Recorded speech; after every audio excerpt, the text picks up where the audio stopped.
Hi there, David here, and in this video we'll be designing an underwater ambience.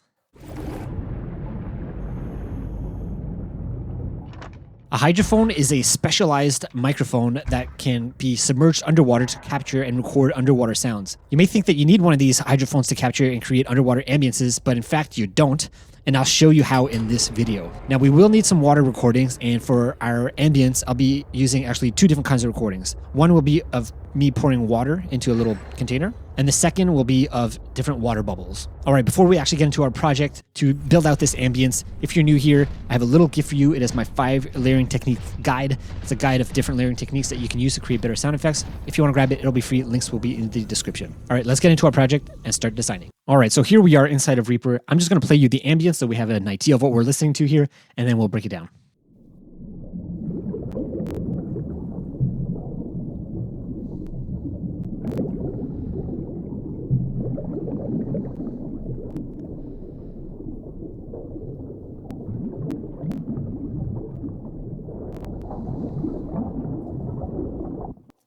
All right, so to create these underwater ambiences, there's generally two kind of sounds that I find make it convincing. One is the underwater tone, the tone of being underwater, and then the second one is having these underwater bubbles. So having some sort of bubbles, it really helps to signal to the brain that you are near water or in water, right? So these are the two elements that I like to have. Of course, you can have other ones such as having boats or underwater recordings of boats or motors or underwater animals and things like that, depending on what you're going for. But these two, I find the tone and the bubbles are like some basic fundamental things that you need for the underwater. So let's go over how I created these. So the first one I have here, this is my underwater like tone recording. So let's have a listen.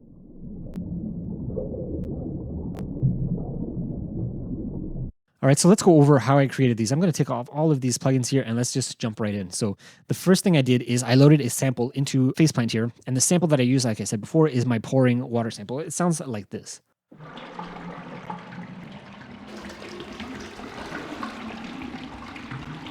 So to design this, I actually put the pouring sample into a granular synthesizer, and I played different keys on my keyboard, and that's why you're hearing it very wide, right? So that's the first thing I did. And then I imported it into here. So it's like a designed pouring sound. You don't have to do that, by the way, but this is just what I decided to do here.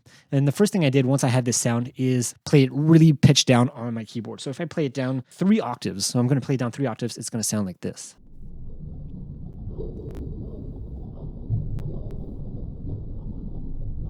Right? And you're already getting that tone, that quality of being underwater. So from there, it's just a matter of like bringing out certain elements to the sound. So the first thing I did here was put on uber loud here, and I just pushed out some of the mids and some of the lows here. And that just helps to bring out the sound. So now if we listen.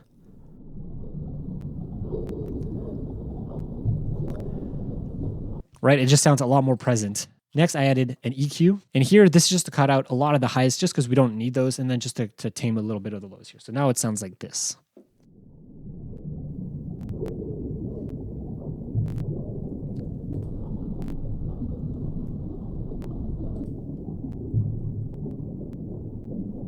Next, I put on recenter. Of course, this is to keep the image centered and the width in.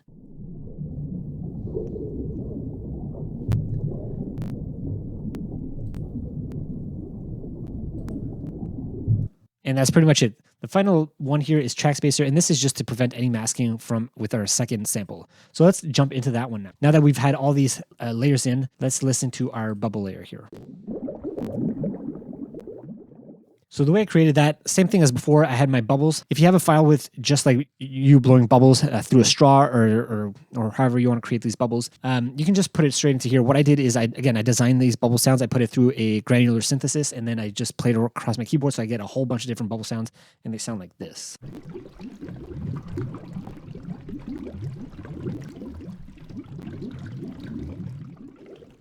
So pretty good, sounds very wide. Here, what you'll notice that I did is that I have a little group here that I put on to modulate the offset here, so that if I play across my keyboard, it's always going to start here. You can see it's always starting at a different position in the audio file, so that it never sounds the same. And that's what this is doing here. So I'm doing a sample and hold, and then modulating the sample and hold with a random LFO. And then I'm assigning the sample and hold here up to the offset. So it's always playing at a different point in the file. Not necessary, but it's just a little extra touch. Of course, here I increase the release so that it's a very natural release sound when you start and when you play it. The attack is also up a little. Okay, so that is the sound. So now what I did is I added some uber loud on here, again, just to bring out some of the mids, make the sound a bit more present. And then here, cut out some of the lows because that's really taken up. There's too much lows and it's really more, the lows are more prominent on this tone layer. So with that now, what I did is, let's say I wanted to mute this. I can now play this top tone file. And then with this bubble layer, I can now just play across my keyboard and get some different sounds. If I play higher, I'm going to get higher bubbles, lower, I'm going to get lower bubbles, and they're always going to be different because I'm modulating the offset here. And if you wanted to, what you could also do is I could just like duplicate this group here and then randomize the pitch so that the pitch is always going to be a little bit different. So if you want extra randomization, that's something you could do. So now if I just press play and then see what we get.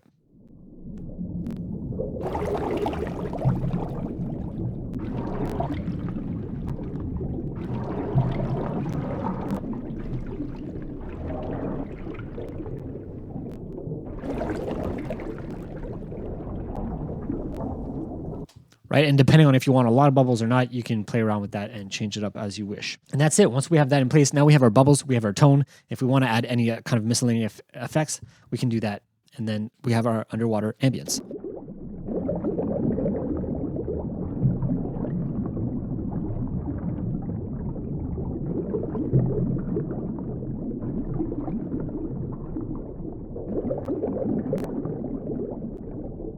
All right, so that's it for this video. I hope you found it useful and valuable. If you want to see more water sound design, I actually made a video, which I will link up here, and it kind of goes over everything that I talked about in this video, but more. I go over how I recorded the bubbles and how I did the granular sound design synthesis with the bubble sounds and the pouring sounds and all those other things. So if you want to see that, it's a lot more in depth. I'll link it up in the cards above. All right, so that's it for now. If you have any questions, of course, leave them down below. And just a reminder to grab that free guide, links in the description. Thanks so much for watching. I'll see you in the next video. Bye.